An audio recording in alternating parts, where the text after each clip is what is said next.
এখন শুনবেন আজকের গুরুত্বপূর্ণ খবরের শিরোনাম। গাজা যুদ্ধের অবসান হতে পারে খুব শীঘ্রই। ইরানের পরমাণু চুক্তি নিয়ে আলোচনার এখনই সময়, জানিয়েছেন জাতিসংঘ। রুশ জেনারেলকে হত্যা, জেলেনস্কি নিজের মৃত্যুদণ্ডে সই করেছেন। তুরস্ক ও যুক্তরাষ্ট্রের সহায়তা পুষ্ট বিদ্রোহীদের মতো যুদ্ধবিরতির মেয়াদ বাড়ল। ইউক্রেনের সামরিক সহায়তার সময়ের দায়িত্ব যুক্তরাষ্ট্র থেকে নেটোর হাতে হস্তান্তর। পশ্চিমবঙ্গে বাংলাদেশি আইনজীবীর সঙ্গে বিজেপি নেতার সাক্ষাৎ, চিন্ময়ের পক্ষে লড়াইয়ের জন্য প্রশংসা।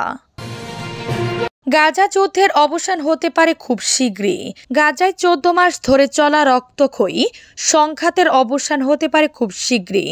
ইসরায়েল ও হামাসের মধ্যে যুদ্ধবিরতি এবং বন্দী মুক্তির বিষয়ে আলোচনা এখন পর্যন্ত পর্যায়ে রয়েছে।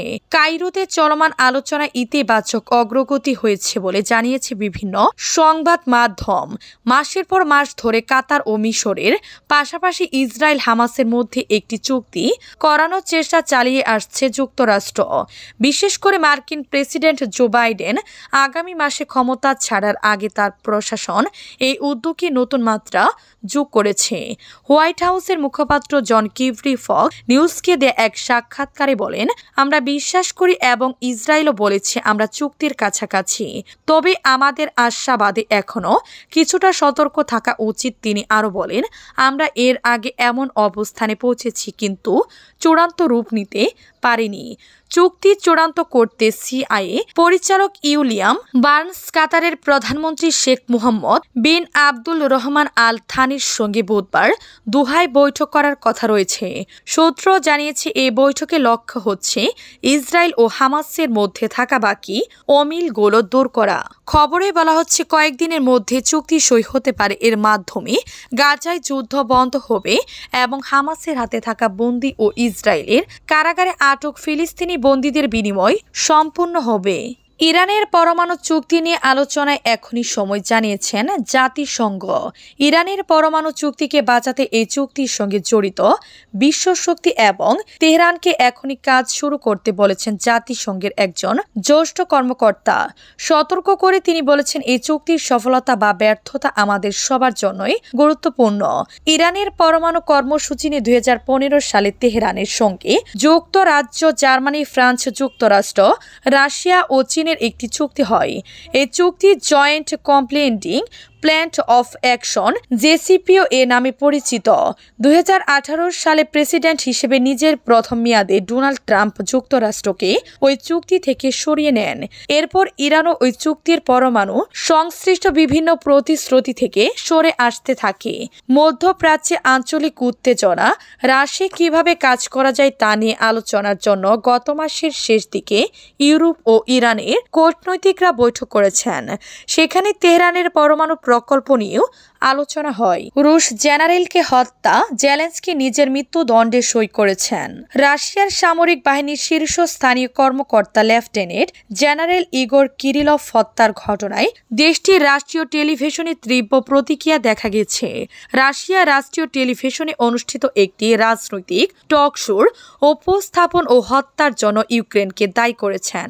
তিনি বলেছেন, এই হামলার মাধ্যমে ইউক্রেনের প্রেসিডেন্ট ভলোদিমির জেলেনস্কি তার নিজের মৃত্যুদণ্ডে সই করেছেন।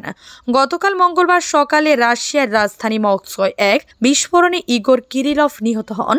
এই গুপ্ত হত্যার দায় স্বীকার করেছে ইউক্রেন। এর মধ্যে দিয়ে প্রায় 3 বছর ধরে চলা ইউক্রেন যুদ্ধে রাশিয়ার ভূখণ্ডে দেশটির সবচেয়ে উচ্চ পর্যায়ের কোন সামরিক কর্মকর্তা ইউক্রেনের হামলায় প্রাণ হারালেন। ইগোর কিরিলভ রাশিয়ার nuclear, biological and chemical protection troops নামে একটি বাহিনীর প্রধান ছিলেন। ইগোর কিরিলভ নিহত হওয়ার পর মস্কোর পরিস্থিতি এক প্রতিবেদনে তুলে ধরেছেন বিবিসি রাশিয়ার সম্পাদক স্টফ রোজেনবার্গ। মস্কোয় বাহিকতা ও বাস্তবতা এই দুইয়ের মধ্যে একটি বিরামহীন লড়াই চলছে। প্রায় 3 বছর ধরে ইউক্রেন যুদ্ধ চলছে, তা সত্ত্বেও মস্কোর জনজীবন খুব স্বাভাবিক বলে মনে হতে পারে। মেট্রোতে যাত্রীদের ভিড় থাকছে, পানশালা ও ক্লাবগুলো জমজমাট থাকছে। মস্কোর তরুণদের পদচারণে। তারপর হঠাৎ করে মনে করিয়ে দেওয়ার জন্য কিছু ঘটে, আর তা বলে আজকে রাশিয়ায় কিছু স্বাভাবিক নেই। তুরস্ক ও যুক্তরাষ্ট্রের সহায়তা পুষ্ট বিদ্রোহীদের মধ্যে যুদ্ধবিরতির মেয়াদ বাড়ল। সিরিয়ায় উদ্ভূত পরিস্থিতিতে দেশটি তুরস্ক ও যুক্তরাষ্ট্রের সহায়তা পুষ্ট বিদ্রোহী গোষ্ঠীগুলো পরস্পরের মধ্যে যুদ্ধবিরতি আরও এক সপ্তাহ বাড়িয়েছে। তুরস্কের সহায়তা পুষ্ট বিদ্রোহীদের জোট সিরিয়ান ন্যাশনাল আর্মি এসএনএ ও যুক্তরাষ্ট্রের সহায়তাপুষ্ট সিরিয়ান ডেমোক্রেটিক ফোর্সের এসডিএফ দেশটির উত্তর অঞ্চলের মানবিজ শহরের আগামী সপ্তাহের শেষ পর্যন্ত যুদ্ধবিরতি পালন করবে। স্থানীয় সময় গতকাল মঙ্গলবার যুক্তরাষ্ট্রের পররাষ্ট্র দপ্তরের মুখপাত্র ম্যাথু মিলার সাংবাদিকদের এ খবর জানিয়েছেন। সংবাদ সম্মেলনে ম্যাথু মিলার বলেন, সামনে কিভাবে এগোনো যায় তা নিয়ে আমরা তুরস্ক ও এসডিএফ এর সঙ্গে অব্যাহতভাবে আলাপ আলোচনা করছি। যত বেশি দিন সম্ভব যুদ্ধবিরতি বাড়ানোই যুক্তরাষ্ট্রের উদ্দেশ্য।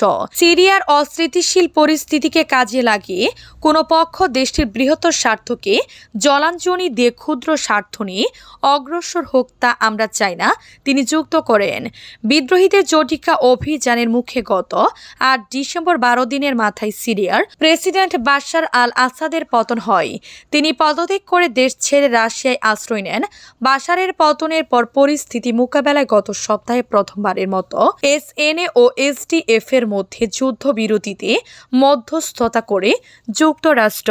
ইউক্রেনের সামরিক সহায়তার সমন্বয়ের দায়িত্ব যুক্তরাষ্ট্র থেকে নেটোর হাতে হস্তান্তর। ইউক্রেনকে দেওয়া সামরিক সহায়তা সমন্বয়ের দায়িত্ব যুক্তরাষ্ট্র থেকে নেটোর হাতে হস্তান্তর করা হয়েছে। সংশ্লিষ্ট একটি সূত্র মঙ্গলবার এ তথ্য জানিয়েছে। সামরিক সহায়তা সমন্বয়ের দায়িত্ব পার এখনই নেটো ইউক্রেন যুদ্ধে আরও বেশি প্রত্যক্ষ ভূমিকা রাখতে পারবে বলে ধারণা করা হচ্ছে। তবে যুক্তরাষ্ট্রের নবনির্বাচিত প্রেসিডেন্ট ডোনাল্ড ট্রাম্পের ক্ষমতা গ্রহণের পর তা কতটা ফলপ্রসূ হবে সেটা নিয়ে সন্দেহ রয়েছে বলে মনে করেন কূটনীতিকরা। ট্রাম্প আগামী ২০ জানুয়ারি শপথ গ্রহণ করবেন। তিনি ইউক্রেন যুদ্ধ দ্রুত শেষ করার ঘোষণা দিয়েছেন, তবে কিভাবে করবেন তা নিয়ে বিস্তারিত কিছু বলেননি। তিনি যুক্তরাষ্ট্রের তরফে ইউক্রেনকে এত বেশি সামরিক সহায়তা দেওয়ার ঘোর বিরোধী। ইউক্রেনের যুদ্ধে পশ্চিমাদের সামরিক সহায়তার সমন্বয়ের দায়িত্ব যুক্তরাষ্ট্র থেকে নেটোর হাতে দেওয়ার পরিকল্পনা আগে করা হয়েছিল। কয়েক মাস আগে দায়িত্ব হস্তান্তরের কথা ছিল, কিন্তু কেন বিলম্ব হলো তা জানা যায়নি। নেটোর ইউক্রেন যুদ্ধ বিষয়ক নতুন মিশন জার্মানি ইউসবারের শহরের মার্কিন ঘাঁটি ক্লেবারাসকে অবস্থিত। মিশনটির আনুষ্ঠানিক নাম NATO security assistant and training for Ukraine নেশাতু। ইউক্রেনের সামরিক সহায়তা সমন্বয়ের এমন এক কর্মকর্তা রয়টার্সকে বলেছেন, নেশাতু পুরো দমে কাজ শুরু করেছে।